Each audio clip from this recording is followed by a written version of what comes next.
قاسم نانوتوی رحمۃ اللہ علیہ دارالعلوم دیوبند انڈیا کے بانی ہیں. اللہ نے بڑا علم و فضل عطا فرمایا تھا، علم کلام کے بڑے ماہر تھے. ان کے زمانے میں ہندوؤں کے آریہ سماج کو جو فرقہ اس کا بانی پنڈت دیانند سنگھ سرسوتی یہ بھی تھا، اور یہ بڑا ذہین انسان تھا اور دین اسلام پر اعتراضات کرتا تھا. یہاں تک کہ پورے قرآن کریم کی ایک ایک آیت پہ اعتراض کیا اس نے. ایک ایک آیت کہتے ہیں کہ اگر اس وقت حضرت مولانا قاسم نانوتوی رحمۃ اللہ علیہ جیسا شخص نہ ہوتا تو اس کے جوابات دینا مشکل ہوتے. حضرت نانوتوی نے ایک ایک اس کے اعتراض کا جواب دیا، ایک ایک اعتراض، اور بڑے عجیب و غریب لچر اعتراضات اسلام پر کرتا تھا قرآن کریم کی ایک ایک آیت پہ. اور انہی اعتراضات کو آج آپ سوشل میڈیا پہ بعض ہندو پنڈت یا اسکالر آ کے وہی اعتراضات دہراتے ہیں جو پنڈت دیانند سنگھ سرسوتی نے قرآن پہ کیے ہیں. لیکن ہمیں پتہ نہیں ہے کہ مولانا قاسم نانوتوی نے جو جواب دیے وہ ہم نے پڑھے ہی نہیں ہیں، ہم سن کے گھبرا جاتے ہیں. لوگ کہتے ہیں حضرت قرآن کی فلاں آیت پہ یہ اعتراض کیا کہ ہندو نے، کیا جواب ہے اس کا؟ ارے آپ نے اس کو سن لیا، حضرت نانوتوی کی کتاب بھی پڑھ لیتے، جوابات بھی پڑھ لیتے. حضرت ایک ایک آیت کا جواب دیا اور جگہ جگہ اس سے اب مناظرے کیے. جہاں اس نے دعویٰ کیا ہے کوئی اہل اسلام میں سے عالم سے مناظرہ کرے، حضرت نانوتوی پہنچ جاتے تھے مناظرہ کر. بلکہ دلچسپ قصہ لکھا ہے، ایک موقع پہ ایک مناظرے میں بیٹھے مناظرہ ہو رہا ہے، کہنے لگے مسلمان بڑا ظالم ہے. ظالم اس لیے کہ اپنی جان بچانے کے لیے دوسرے کی جان لیتا ہے. حضرت نانوتوی نے کہا کیا مطلب؟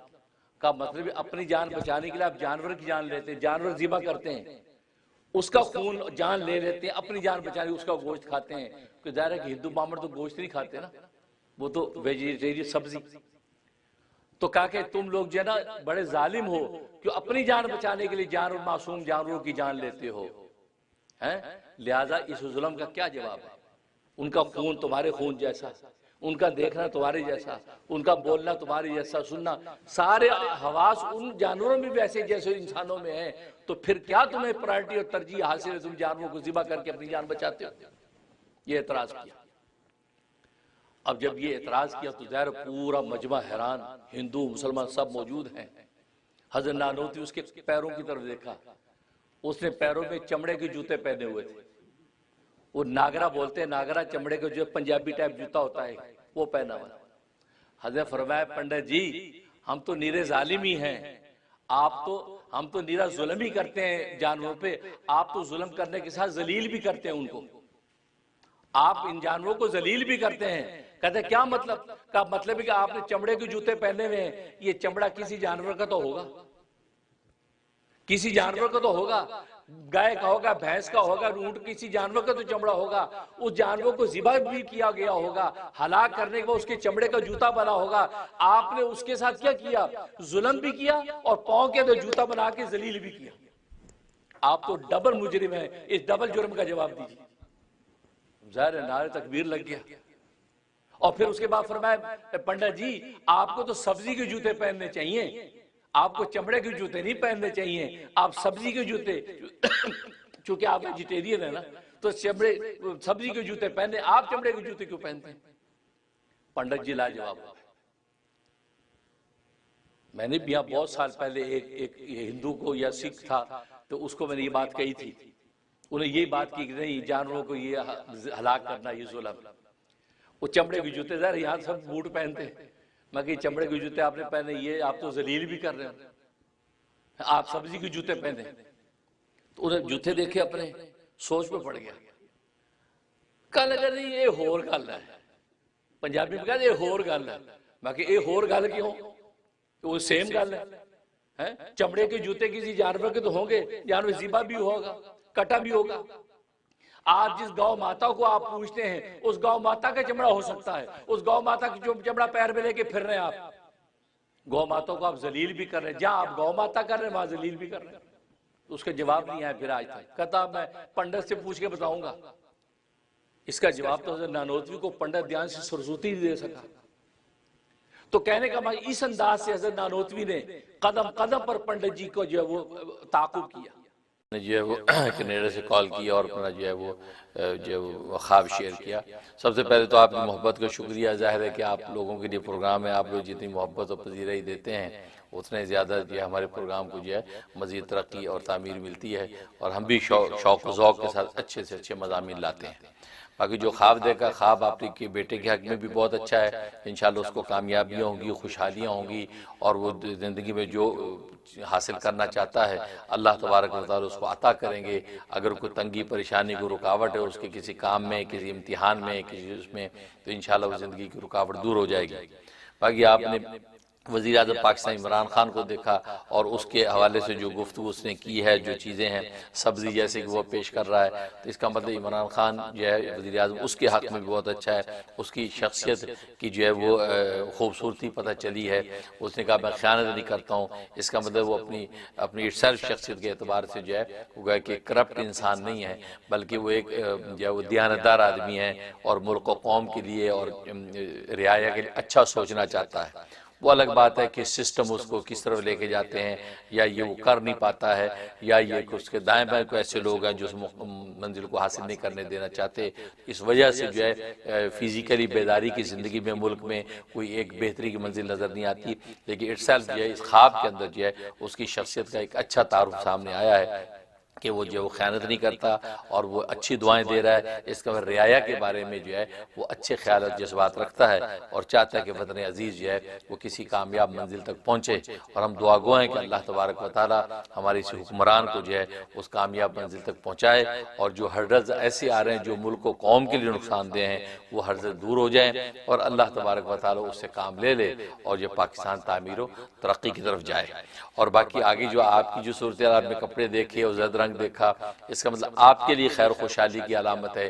انشاءاللہ کوئی ایسے راستے بنیں گے کہ آپ کو خیر و خوشحالی ہوگی، کیونکہ ایسا زرد رنگ جو چبھتا ہوا ہو تو یہ ایک اچھی علامت ہوتا ہے۔ اس کا مطلب ہے کہ آپ کو انشاءاللہ مادی اور معنوی خیر و برکت ملے گی، اس لیے آپ حسب توفیق صدقہ دے دیں اور شکرانے کے طور پہ 2 رکعت نماز شکرانہ ادا کر لیں۔ خاص طور پہ ملک پاکستان کے لیے دعا کر لیں، کیونکہ اس وقت پاکستان کا ملک جو ہے وہ سخت بحران کا شکار ہے۔ اللہ تبارک و تعالی ہمارے اس وقت کے حکمران کو جو ہے وہ گیا کہ اپنے ذل کے طور پہ استعمال کر لے، کیونکہ ہمیں تو ملک و قوم کی اور مذہب اسلام کی ترقی اور پیغمبر اسلام کی شان ہی مطلوب ہے۔ اللہ تبارک و تعالیٰ کسی سے بھی کام لے سکتا ہے، اللہ اسی سے کام لے لے اور اس کے ذریعے سے ملک کو تعمیر و ترقی حاصل ہو جائے، آمین یا رب العالمین۔ ماشاءاللہ شعیب صاحب آپ 4 سدہ سے کال کر رہے ہیں، ماشاءاللہ پاکستان وطن عزیز سے جو کال آتی ہے ہمیں بہت مسرت ہوتی ہے، دوہری خوشی ہوتی ہے کہ ہم امریکہ میں بیٹھے ہیں اور ہمارے علم و معرفت کا فیضان پاکستان تک پہنچ رہا ہے۔ ظاہر پاکستان کی مٹی سے ہم نے پایا جو پایا ہے، علم و معرفت کے جو بھی موتی اور ہیرے ہم نے چنے ہیں پاکستان کی مٹی سے چنے ہیں۔ وہیں ہمارے اساتذہ و مشائخ تھے کہ جن کی زیر تربیت ہمیں جو 2 لفظ علم کے سیکھے ہم نے وہاں سے سیکھے ہیں، اور یہاں اس جو ہے کفرستان میں آ کے یہاں سے ہم وہ تقسیم کر رہے ہیں، اور پاکستان میں ماشاءاللہ وہ امانت پہنچ رہی ہے، آپ ذرا فائدہ اٹھاتے ہیں، اظہار محبت کرتے ہیں، انتہائی مسرت اور خوشی ہوتی ہے۔ اور ماشاءاللہ باقی آپ نے جو خواب سنا ہے کہ بیعت ہونے کے بعد آپ نے خواب دیکھا ہے اور بگی پہ بیٹھے ہیں، بالکل واضح خواب ہے۔ اس کا مطلب ہے کہ جو بھی قافلہ محبت اور تربیت میں لے کے چل رہا ہوں اس کے اوپر آپ بھی موجود ہیں اور لوگ بھی موجود ہیں، آپ پیچھے موجود ہیں، مطلب ہے کہ مریدین کا قافلہ ہے، آپ چونکہ ابھی تازہ مرید ہوئے ہیں آپ بھی اس کا حصہ ہیں، اور ماشاءاللہ ہم اپنی منزل کی طرف جو ہے پہنچ رہے ہیں، تو اس کا مطلب ہے کہ آپ کو انشاءاللہ منزل ملے گی۔ اور پھر یہ کہ دوسرے خواب میں جو دیکھا کہ گاڑی میں آپ کو بٹھایا آپ چلے ہیں، تو اس کا مطلب انشاءاللہ اللہ آپ سے بھی کام لیں گے، انشاءاللہ آپ جو اس میدان میں ترقی کریں گے اور آگے سے آگے یہ فیضان جو علم و معرفت کا پہنچے گا۔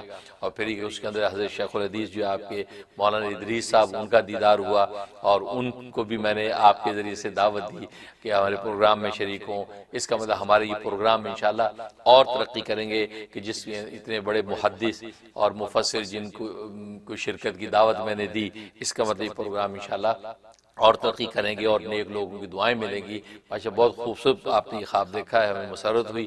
اللہ تبارک و تعالیٰ اس خواب کے جو بھی انوارات و ثمرات ہیں وہ ہمیں عطا فرمائے، اور ہمارا یہ رحم ٹی وی میڈیا کے ذریعے سے علم و معرفت کا پیغام پورے عالم اسی طرح عام ہوتا رہے اور ہمارے لیے قابل اجر بنے، کہ جس سے رسول اللہ صلی اللہ علیہ وسلم کی ذاتی علم سے خوش ہو جائے، اور اس حال میں دنیا سے ہم جائیں کہ اللہ ہم سے راضی ہو، اور ہم سے دیکھا جائے تو سبھی خوبصورت نظر آتے ہیں، جس رنگ کا چشمہ آپ پہنتے ہیں ویسا نظر آئے گا۔ اگر آپ جو وہ محبت کا چشمہ پہنتے تو سب محبوب لگتے ہیں، عداوت کا انسان چشمہ پہن لے تو سب سے انسان کو عداوت ہو جاتی ہے۔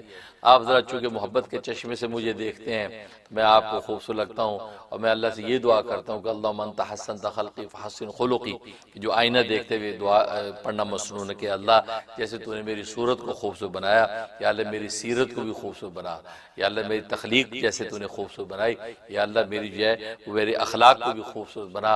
اس لیے اخلاق کی خوبصورتی اصل خوبصورتی ہے۔ ہاں یہ ایک ایکسٹرا نعمت ہے کہ انسان کو ظاہر کی خوبصورتی بھی اللہ عطا فرما دے، اصل خوبصورتی اخلاق کی خوبصورتی ہے جس میں اللہ تبارک و تعالیٰ کی قربت اور آخرت میں نجات نصیب ہوتی ہے۔ اللہ سے میں دعا کرتا ہوں اللہ آپ کی محبت قائم رکھے اور مجھے جو ہے اسی طرح ظاہر باطن کی خوبصورتیاں عطا فرمائے جو کہ جو وہ اللہ تبارک و تعالیٰ کی رضا کا باعث بنے۔ اور باقی آپ نے جو صورتحال بتائی ہے کہ وہ خبیث جھیٹ جو ہے وہ جنات میں سے ہے جو ستا رہا ہے اپنی والدہ، آپ کی والدہ کو، اور پریشان کر رہا ہے، اور یہ جاری ساری صورتحال آپ نے دیکھی۔ پھر خواب میں آپ کو پتہ چلا یا یہ حقیقت میں آپ نے دیکھا کہ بھی اس نے کہا میں خبیث ہوں، میں یہ سارا ناٹک کر رہا تھا تم لوگوں کو۔ تو ظاہر ہے یہ چیزیں میں نے آپ کو بتائی بھی ہیں کہ یہ جناتی عصبی چیزیں جو ہیں وہ ناٹک کرتی ہیں، مختلف شکلوں میں آتی ہیں، بلکہ خوابوں میں بھی آ کر جو ہے یہ شیطان مختلف شکلوں میں آ کے گمراہ کرتا ہے۔ لیکن قرآن سنت کی جو بھی نصوص اور حکام ہوتے ہیں انسان اسی کو لازم پکڑ کے چلے تو انشاءاللہ منزل آسان ہو جاتی ہے۔ اس طرح اللہ نے آپ کو اس کے گمراہ کرنے سے بچایا اور آپ جو استقامت سے حق پر قائم رہے، اس لیے اس پر 2 رکعت نماز شکرانہ ادا کریں اور حسب توفیق صدقہ نکال دیں تاکہ آئندہ سے کسی بھی نفس و شیطان کی شر سے آپ کی حفاظت رہے۔ ماشاءاللہ ابا جی شہید اسلام حضرت مولانا محمد یوسف الدہانوی شہید قدس روح کا آپ نے نام لیا، ان کے محلے کی ہیں تو سارا محلہ میری نگاہوں میں دوڑ گیا۔ مجھے تو اس محلے سے آئے ہوئے 15-20 سال ہو گئے ہیں، وہ مسجد کے مناظر سارے دوڑ گئے، اور وہ حضرت کی تربیت گاہیں جہاں بیٹھ کے جو ہے ہم نے کسب فیض کیا اور حضرت سے ہم نے سیکھا سنا، اور ان کی وہ ساری جو ہے وہ فضا میرے سامنے دوڑ گئی ہے، وہ انوارات والی مجلسیں سب یاد آ گئیں آپ کی اتنے سے کہنے سے۔ اور اللہ تعالیٰ آپ کو جزائے خیر دے، برکت دے، یہ سارا فیضان انہی کا ہے، انہی کے حکم پر، انہی کی اجازت پر میں یہاں کی دنیا کے اندر جو ہے یہ جو علم و معرفت کی خدمت کرنے کے لیے حاضر ہوا۔ الحمدللہ اللہ تبارک و تعالیٰ کام لے رہے ہیں، اور ظاہر ہے کہ انہوں نے یہ ہم لوگوں پہ اپنی نگاہ اور محبت تربیت کی ڈالی، اللہ تبارک و تعالیٰ نے شرف قبول بخشا اور دین کی خدمت کے لیے قبول کر دیا۔ یہ سب انہی کا فیضان ہے، انہی کی جوتیوں کا صدقہ ہے، انہی کی محبتیں، مجلسیں، محفلیں، انہی کے انوارات ہیں۔ تو چونکہ آپ کو چونکہ ان سے ایک تعلق رہا، ان کے آپ فین بھی ہیں اور محلے کی بھی ہیں خاص طور پہ، اس لیے جو ہے میں آپ سے یہ جذبات شیئر کر رہا ہوں۔ اللہ آپ کو برکت عطا فرمائے۔ اور باقی یہ کہ وہ آبیتی کا جو واقعہ تھا اس واقعے سے میرا مقصد تو یہ تھا کہ ظاہر ہے کہ زندگی کے واقعات ہیں، اور میں نے جیسے بتایا کہ اب تو یہاں کی مصروف زندگی میں بہت سے واقعے میں بھولتا بھی چلا جا رہا ہوں، بہت سے سن آگے پیچھے ہو رہے ہیں، نام بھول گئے، تو اس لیے مجھے بہت سے احباب نے کہا کہ آپ کم از کم ان کو ریکارڈ کروا دیں، اس لیے میں نے وہ آبیتی کا سلسلہ شروع کیا۔ اور یہ جو واقعہ لاسٹ یہ مسجد کے حوالے سے سنایا، اس سے میرا مقصد کوئی ڈونیشن کرنا نہیں تھا، چندہ مسجد کا کرنا مقصد نہیں تھا، لیکن میں بتانا مقصد تھا کہ الحمدللہ یا امریکہ جیسی دنیا میں بھی الحمدللہ پورے استغنا کے ساتھ اور پورے جو ہے وہ اپنے استغنا اور جب اپنے وہ عزت اور عافیت و جرات کے ساتھ دین کا کام کر رہا ہوں۔ کہیں ہاتھ پھیلانے والا آدمی نہیں، ہاتھ نہیں پھیلاتا کہ لوگ یہ سمجھیں کہ پتہ نہیں یہ کیا مقصد ہے، کیا مقاصد ہیں، کس لیے یہ کہ یہ ٹی وی کا جو میڈیا ہے یہ تو کمرشل چیزیں ہوتی ہیں، لوگ اسے پیسہ بناتے ہیں، اور ہماری حالت یہ کہ ہم اس پر کبھی سوچتے بھی نہیں ہیں۔ لوگ تو کاپی رائٹ کے حوالے سے ایک دوسرے پہ مقدمے کرتے رہتے ہیں۔ ہماری حالت ہے کہ میں نے کھلی اجازت دے رکھی ہے، لوگوں نے میرے پروگرام اپنے چینلوں پہ لگا رکھے ہیں اور اس کے اوپر ہزاروں لاکھوں ویور ان کے اوپر ان کے ہیں، اور یوٹیوب کے ذریعے سے پیسے بنا رہے ہیں۔ مجھے کبھی ملال بھی نہیں ہوا، اس لیے کہ آسمانوں پہ رزق تقسیم ہو چکا ہے، اسی وقت تقسیم ہو گیا تھا جب ماں کے پیٹ کے اندر پہنچے تھے، اللہ نے بانٹ دیا تھا۔ اس لیے پیران پیر شیخ عبدالقادر جیلانی فرماتے ہیں کہ تم جو ہے وہ ذلت کی زندگی اختیار کر کے اپنے مقدر رزق کو بڑھا نہیں سکتے اور عزت کی زندگی گزار کے گھٹا نہیں سکتے۔ اس لیے ہمارا تو وہ ایمان ہے. لہٰذا میں نے کبھی کسی پر کوئی ایسا قدغن نہیں لگائی، جیسے چاہے میرے دین کی بات آگے سے آگے پہنچے. الحمدللہ وہ پہنچ رہی ہے، اور مجھے اللہ 2 وقت کی روٹی دے رہا ہے. اور یہ تربیت شہید اسلام مولانا محمد یوسف رضیانوی قدس سرور کی ہمیں تھی، اور یہ فرماتے تھے کہ اصل کام یہ ہے کہ دین اور آخرت، اس کی محنت کرنا تمہارا کام ہے، اور تمہاری دنیا سنوارنا اللہ کا کام ہے. تو میں تو اس لیے واقعہ سنائے. لیکن مزے کی بات یہ ہے کہ جیسے آپ نے ریکویسٹ کی ہے، اس طریقے سے لوگوں کی میرے واٹس ایپ پہ ریکویسٹ آنے شروع ہو گئی کہ میں مسجد کے اندر ہم جو حصہ ڈالنا چاہتے ہیں، آپ ہمارا یہ نام ہے، آپ ہمارا استخارہ کر دیں، اگر اللہ تبارک و تعالیٰ کا قبول ہوتا تو ہم ضرور جو ہے آپ کی مسجد کی خدمت کرنے کو سعادت سمجھیں گے. تو لوگوں نے مجھے یہ لکھنا شروع کر دیا. تو میں نے بتایا تھا میں تو اس طرح چندے اور ڈونیشن کرنے کا جو عادی نہیں ہوں. وہ تو یہاں کے دوستوں نے مجھے مجبور کیا، یار یہ کر لیا کرو. تو پھر اس طریقے سے کبھی آپ لوگوں کے سامنے ہم آ جاتے ہیں، ورنہ میرا تو یہ مزاج ہی نہیں ہے کہ میں یہ کہوں کہ میری ضرورت تو اس سے پوری کرنی ہے جس سے مجھے پیدا کیا ہے. اور یہ میرا ایمان ہے، کبھی الحمدللہ ہاتھ نہیں پھیلائے، نہ میں کہنا چاہتا ہوں. تو لیکن اب آپ محبت والے مجھے نام بھیج رہے ہیں کہ جب آپ استخارہ کر دیں، تو جیسے ابھی آپ نے کہا کہ کریڈٹ چیک کر دیں، انشاءاللہ ضرور میں آپ کا کریڈٹ چیک کروں گا. اللہ تبارک و تعالیٰ کی ایسی اجازت ہوگی تو ضرور میں آپ کو انفارم کروں گا. آپ اپنا حصہ ڈال سکتے ہیں. بالکل میں نے جیسے بتایا کہ مسجد، میں نے بتایا کہ یہ ہم تو اللہ کے عزم و منشے کے مطابق میں چونکہ چل رہا ہوں، اس لیے جو ہے ابھی تک اس طرح لے کے بیٹھا ہوں. اوپر کے پورشن کی اس کی ضرورت ہے، اور وال ٹو وال اس کو بننا ضروری ہے. یہاں کی ریکوائرمنٹ بڑھ گئی ہے، لیکن میں چونکہ اس اللہ کی اس منشا کے مطابق پابند ہوں، اس لیے میں جو ہے وہ ہر ایک کا جو لے کے بنا نہیں سکتا. اور کون سے خوش نصیب ہو گئے جن کو اللہ چنے گا تو انہی کے ذریعے سے یہ بنے گی. اور لہٰذا اوپر کا پورشن اس کا تیار ہوگا. اور یہ گنبد مینار، اور گنبد بھی میں نے گنبد خضرا کا ڈیزائن کر رکھا ہے. گنبد خضرا یہاں پر یہ، اور یہ آپ آ کے دیکھیں گے یہ ہل سائڈ ایونیو بڑا خوبصورت یہ کھلا یہ روڈ ہے، یہ یہاں کوئنز کا ہالس کا. اور یہ پورا دور تک آپ چلے جائیں تو یہ جو ہے وہ 270-80 سٹریٹ تک چلے جائیں. جبکہ ہم 195 سیٹ پر ہیں، تو کوئی مین روڈ پہ کوئی مسجد نہیں. پیچھے چلے جائے کوئی مین روڈ پہ، ایسے مین روڈ پہ پرائم لوکیشن پہ یہ جگہ ہے. تو میری یہ تمنا ہوئی کہ یہاں یہ گنبد خضرا ہو اور یہاں وہ مینار لگا ہو، تو یہاں ہر مسلم غیر مسلم گزرے گا تو گنبد خضرا کی جو نورانی دیکھے گا تو پتہ نہیں کتنے کے دلوں کے اندر انقلاب برپا ہو جائے. اور پھر یہاں عجیب بات یہ کہ یہیں سامنے وہ یہ لائٹ لگ گئی ہے، لوگ پیدل نکلتے ہیں آتے ہیں، تو جو گاڑی آتی رکتے سب سے پہلے اس بلڈنگ میں نظر پڑتی ہے.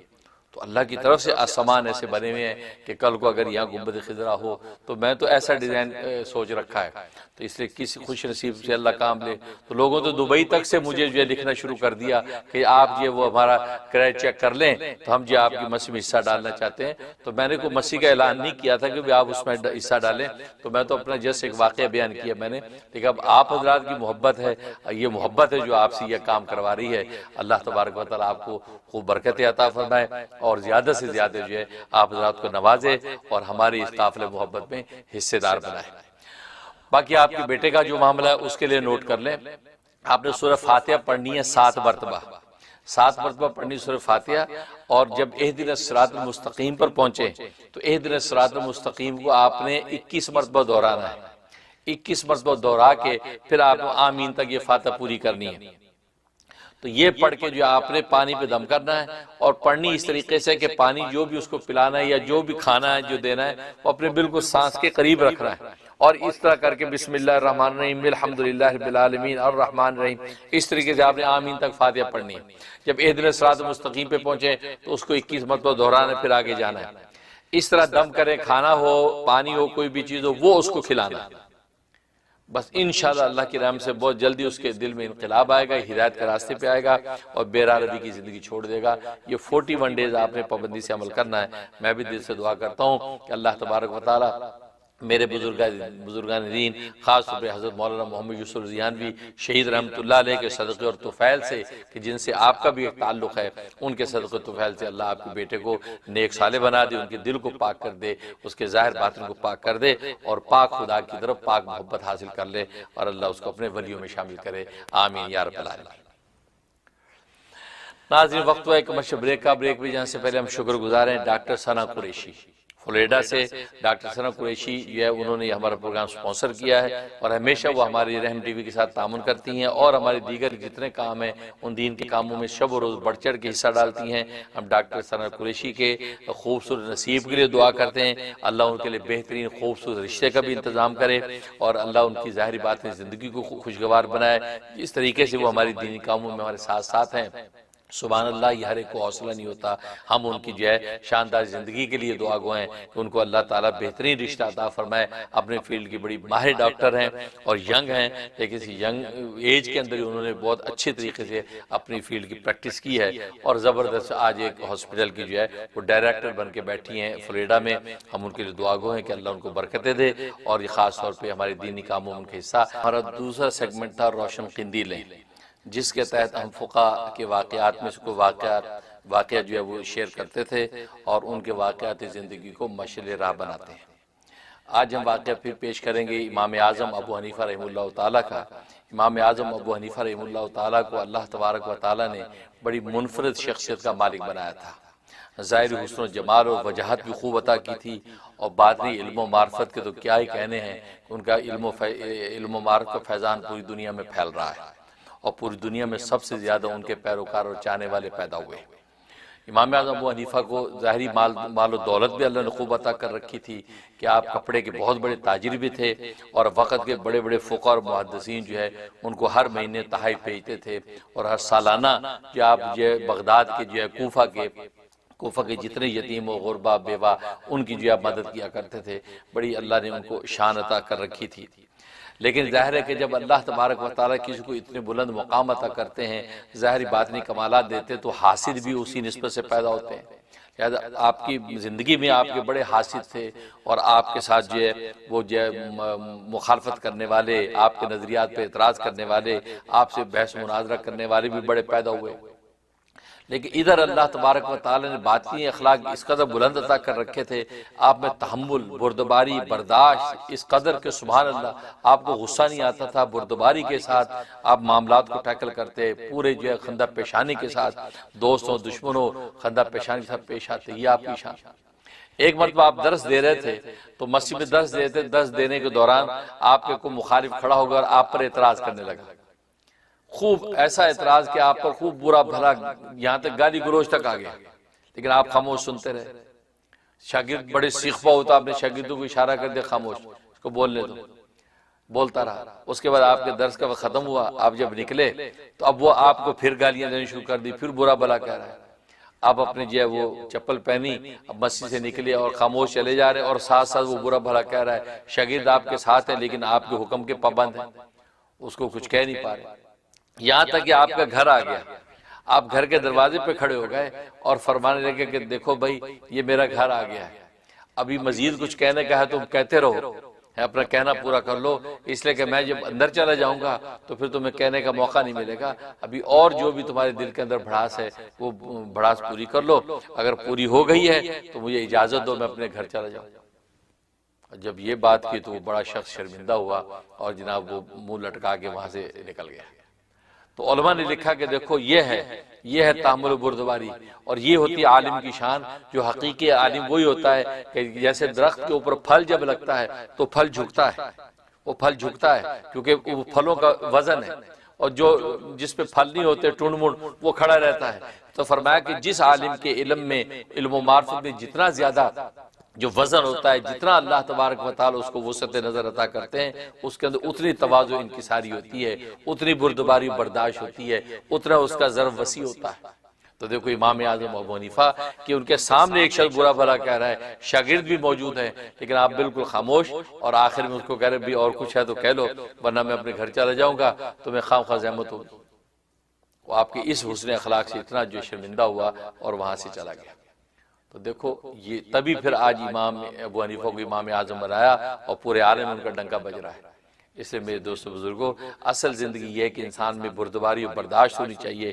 جتنا بردباری برداشت ہوگی اور جتنا انسان اپنے آپ کو انکسار کی زندگی گزارے گا، اتنا ہی اللہ تبارک و تعالی اس کو بلند مرتبہ عطا فرماتے ہیں۔ اور آج ہم میں یہ چیز ختم ہو گئی، انا ہم میں ایسی پیدا ہوگی، چھوٹی سی انا، چھوٹی سی بات پہ سیخ ہو جاتے ہیں۔ اجی آپ نے میری حد کی عزت کر دی، اجی آپ نے میری انسلٹ کر دی، ارے آپ نے میری توہین کر دی۔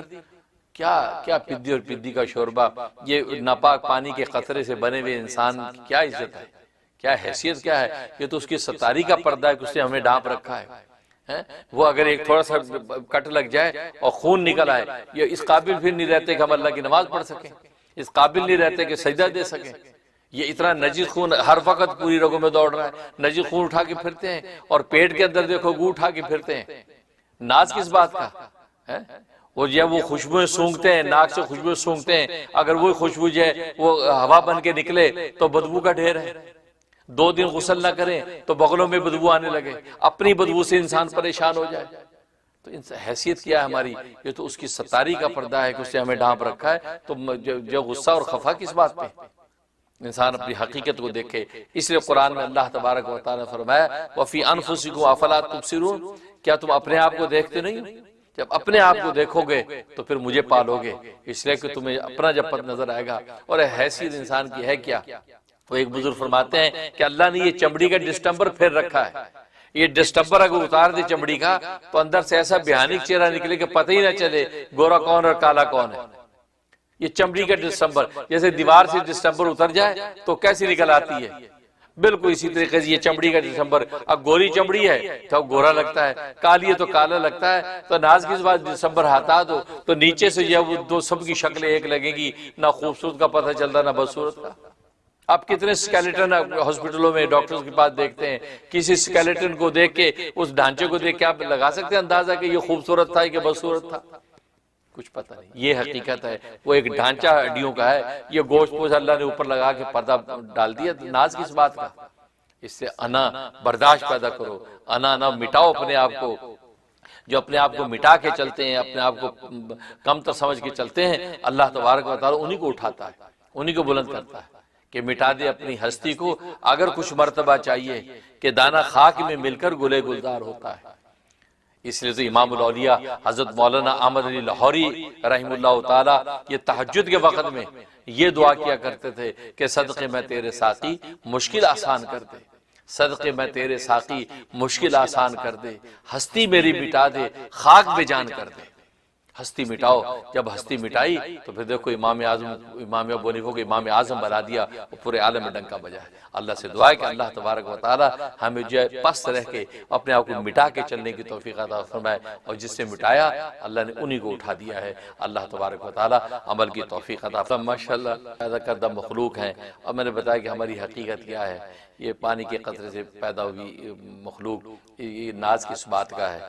لیکن یہ کہ اللہ تبارک و تعالیٰ نے ستاری کے پردے تان رکھے ہیں، اللہ کام لے رہے ہیں، اور آپ حضرات جو ہے وہ اس قدر جو ہے اظہار محبت اور عقیدت کرتے ہیں اور قابل تعریف سمجھتے ہیں۔ لیکن یہ کہ مجھے آپ حضرات کی اس اظہار محبت سے عنوان مل جاتے ہیں کہ میں اللہ سے یہ دعائیں کرتا ہوں، راتوں میں بھی دن کے سویروں میں، کہ اللہ یہ حضرات میرے بارے میں اتنا حسن ظن رکھتے ہیں، مجھے ایسا سمجھتے ہیں، تو یا اللہ اب تو آپ بنا ہی دیجئے، مجھے ایسا بنا ہی دیجئے کہ جیسے یہ لوگ سمجھتے ہیں، مجھے اے اللہ تیرے قریب سمجھتے ہیں، نبی کا محبوب سمجھتے ہیں، اور جو ہے وہ دین کی اشاعت کرنے والا ایک سچا مخلص بندہ سمجھتے ہیں، کہ اللہ واقعی مجھے ایسا بنا ہی دیجئے۔ اب تو زبان خلق نقار خداوندی ہوتا ہے، اللہ سارے جو ہے زبان خلق پہ یہ بات ہے، تو یا اللہ آپ مجھے واقعی ایسا بنا دیجئے، واقعی مجھے نبی کے دین کا سچا خادم بنا دیجئے، فیضان آگے سے آگے پھیلتا رہے۔ اور جیسے آپ نے بتایا کہ آپ نے علماء کی شان و بھرم رکھا ہے، تو واقعی اللہ تبارک و تعالیٰ وہ علماء دین ظاہر ہے کہ یہ تو ورثۃ الانبیاء ہیں۔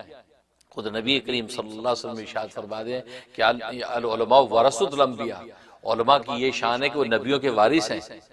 اور خود قرآن کریم میں اللہ تبارک و تعالیٰ نے فرمایا کہ انما یخشی اللہ من عباد العلماء، کہ اللہ کے بندوں میں سب سے زیادہ اللہ سے ڈرنے والے علماء ہیں، اور سب سے زیادہ ڈرنے والے ذالک لمن خشی ربہ، جو اپنے رب سے سب سے زیادہ ڈرتے ہیں وہ جنت میں داخل ہوں گے۔ تو گویا کہ علماء کے لیے اصل میں جنت ہے، تو جنتیں بنائی اللہ نے علماء کے لیے ہیں، تو گویا کہ ان علماء میں اللہ مجھے شامل کر، اور علماء کا دفاع اور ان کی عزت و مقام بڑھانے کا ذریعہ میں بن جاؤں، تو زہ قسمت زہ نصیب۔ ورنہ مجھ طالب علم کی کیا مجال ہے کہ میں جو وہ اہل علم کو دفاع کر سکوں، اہل علم کی اپنی شانیں ہیں، تو میں تو ادنا طالب علم ہوں۔ ہاں یہ ضرور ہے کہ میرے اساتذہ، میرے مشائخ، میرے والدین، یہ اپنے وقت کے قطب اور ابدال، اپنے وقت کے بڑے بڑے جو ہے روحانی مشائخ تھے، ان کی صحبتوں میں بیٹھا ہوں، ان سے جو سیکھا ہے وہ سیکھا ہوا آپ حضرات تک پہنچا رہا ہوں۔ اللہ تبارک و تعالیٰ یہ آپ حضرات تک پہنچے بھی، اور وہ میرے اساتذہ مشائخ، میرے والدین، میرے پیر مرشد جن حضرات نے یہ محنت کی مجھے بنانے میں، تو ان کو بھی یہ پیغام وہاں پہنچے تو وہ بھی ان کے بھی دل خوش ہو جائیں کہ ہاں ہم جو ہے مولوی منیر کو جو سکھا کے بتا کے آئے تھے تو واقعی وہ اس نے حق ادا کیا ہے، اور وہ پیغام جو جس پیغام کا ہم نے اس کو داعی بنایا تھا، جو پیغام ہم نے اس کو سکھایا تھا، وہ پیغام آگے پہنچا رہا ہے، اس سے ان کی آنکھیں ٹھنڈی ہو، ان کے دل کو سرور پہنچے۔ اللہ تبارک و تعالیٰ ان میرے اساتذہ، میرے مشائخ، میرے والدین کو مجھ سے خوش کر دے۔ میرے والد صاحب قطب وقت حضرت مولانا مفتی نیاز احمد ختنی قدس روح، اور میرے پیر و مرشد میرے والد نسبتی شہید اسلام حضرت مولانا محمد یوسف الدیانوی شہید، یہ حضرات پہ اور میرے اساتذہ و مشائخ بھی ہیں، اپنے وقت کے جبال علم و فضل تھے، سب کو یہ اللہ وہ ان کی آنکھیں ٹھنڈی ہو جائیں کہ ہاں وہ جس کام کے لیے بھیجا تھا وہ کفرستان میں رہ کر بھی، امریکہ جیسے کفرستان میں بیٹھ کر بھی اللہ کے دین کی اشاعت کر رہا ہے، اللہ کے دین کے دفاع کا ذریعہ بنا ہوا ہے، اسلام پیغمبر اسلام کے پیغام کو پہنچا رہا ہے، جبکہ اس کفرستان کی دنیا میں کتنے ایسے ہیں کہ جو یہاں کے اندر بھٹک بھی جاتے ہیں، یہاں کی جو رو کے اندر بہ جاتے ہیں، لیکن وہ ان کو خوش کر دے کہ یا اللہ اس جگہ بیٹھ کے میں تیرے دین کے پیغام کو پہنچا رہا ہوں، اور یہ میڈیا کی دنیا ایسی ہے کہ پیغام پورے عالم کے اندر پہنچ رہا ہے، اور سرکار دو عالم صلی اللہ علیہ وسلم کی خاص نظر کرم جو ہے یا اللہ وہ حاصل ہے اور حاصل رہے، اور اسی کی برکت اور فیضان ہے جو آج آگے پیغام چل رہا ہے،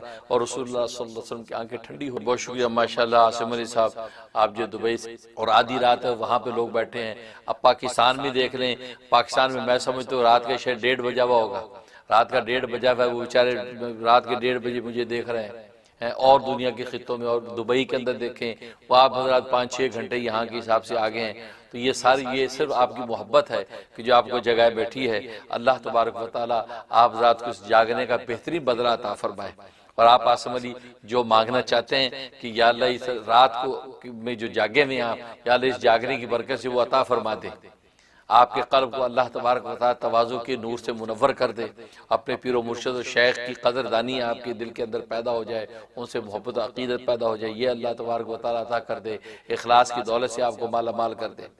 ظاہر آپ نے ایک سوال میں کئی سوال کیے ہیں، اور ظاہر کہ پیر و مرشد سے محبت، تو ظاہر کہ پیر و مرشد تو انسان کا محسن ہے، اس لیے کہ اس راہ کے اندر جو ہے یہ راہ شریعت و طریقت کی منزل پہ لے کے چلنے والا ہے، لہذا پیر و مرشد کے بارے میں مراقبہ کریں اور یہ سوچیں کہ میرا محسن ہے، تبھی حضرت حکیم الامت مجدد ملت مولانا شفیع علی تھانوی رحمہ اللہ تعالی نے فرمایا کہ پیر و مرشد جو آپ کا ہے جس سے آپ باقاعدہ بیعت ہیں، فرمایا کہ اس کو پوری دنیا میں سب سے زیادہ اپنے لیے نافع سمجھیں، لہذا مرید کے یہ سب سے پہلا سٹیپ تو یہی ہے وہ سوچیں کہ پوری دنیا میں سب سے زیادہ نافع جو میرے لیے میرا پیر و مرشد ہے، بھلے اس سے بڑے بڑے مشائخ بھی موجود ہوں، لیکن آپ اپنے لیے سب سے زیادہ نافع اپنے پیر و مرشد کو سمجھیں، کیونکہ آپ کا کنیکشن اس کے ساتھ جڑا ہوا ہے، اور جو کنیکشن جہاں سے لگا آپ کو لائٹ وہیں سے آنی ہے، آپ دوسری بڑی بڑی لائٹوں کو دیکھ کے نہ وہ کریں، آپ اپنے کنیکشن دیکھیں، آپ کو جو کنیکشن ملا ہوا وہیں سے آپ کو ملے گا، لہذا اس سے حضرت تھانوی رحمۃ اللہ علیہ فرماتے ہیں کہ آپ کو ابا کی میراث ملے گی، دادا کی میراث نہیں ملے گی، آپ کا پیر و مرشد بمنزلہ ابا کے ہے، اور پیر کا بھی پیر جو بمنزلہ دادا کی ہے، اور یہ شریعت کو اصول ہے کہ میراث ابا کی ملتی ہے، دادا کی ملتی، ایون ہے کہ تایا کی میراث نہیں ملے گی، آپ کو اپنی ملے گی، چچا کی بھی نہیں ملے گی، تو گویا کہ آپ کے ابا کی ملے گی، حالانکہ تایا جو آپ کے ابا سے بڑا ہے، تو اس لیے آپ کے پیر سے بڑے بھی پیر ہوں تو حضرت تھانوی فرماتے ہیں آپ اپنے پیر پر نگاہ رکھیں اور اسی کا اپنے تعلق کو بڑھائیں، ہاں باقیوں کی عزت کریں، باقیوں کی تعظیم و تکریم کریں، لیکن آپ نفع بخش اپنے پیر و مرشد کو سمجھیں، اس کا مراقبہ کریں، اس بات کو بار بار دہرائیں، انشاءاللہ پیر و مرشد کی محبت اور قدر انسان کے دل میں پیدا ہوگی، اور اللہ تبارک و تعالیٰ فیضان کے دروازے کھول دیں گے، اور جب اپنے پیر و مرشد کے ساتھ انسان اس طریقے سے جب وہ جڑتا چلا جاتا ہے تو پھر دوسرے مشائخ کا بھی فیض پیر و مرشد کے لطیفے میں اللہ تبارک و تعالیٰ لپیٹ کے آپ کو پہنچاتا ہے، اس لیے پیر و مرشد کو اپنے لیے سب سے زیادہ نافع سمجھیں، اسی میں برکت ہوگی، اور باقی اپنے آپ کو مٹانا وہ تو میں نے بتایا کہ انسان کی حقیقت ہی کچھ نہیں ہے، اپنی حقیقت پہ نگاہ دوڑائیں اور فنائیت کا مراقبہ کریں کہ جس چیز نے مر جانا ہے فنا ہو جانا ہے اس کی کیا مجال ہے کہ سر اٹھائے، تو انشاءاللہ آپ کو اپنی تواضع اور مٹنے کا مقام ملے گا، اور اسی طریقے سے اخلاص کی دولت سے اللہ تبارک و تعالیٰ منور کریں گے، اور یہ سوچیں کہ جو میں نیکیاں کرتا ہوں اس کا بدلہ سوا خدا کے کوئی دے نہیں سکتا، اگر یہ دنیا والے دیں گے تو کیا بدلہ دے دیں گے؟ 150 دے دیں گے، کوئی انعام دے دیں گے، ایوارڈ دے دیں گے۔ ان ایوارڈ انعامات کی کیا حقیقت ہے؟ قبر میں جانے والوں کو ایوارڈ نے کیا روکا؟ بڑے بڑے ایوارڈ یافتہ لوگ دنیا سے چلے گئے، لیکن وہاں کیا کام ہے؟ محمد علی باکسر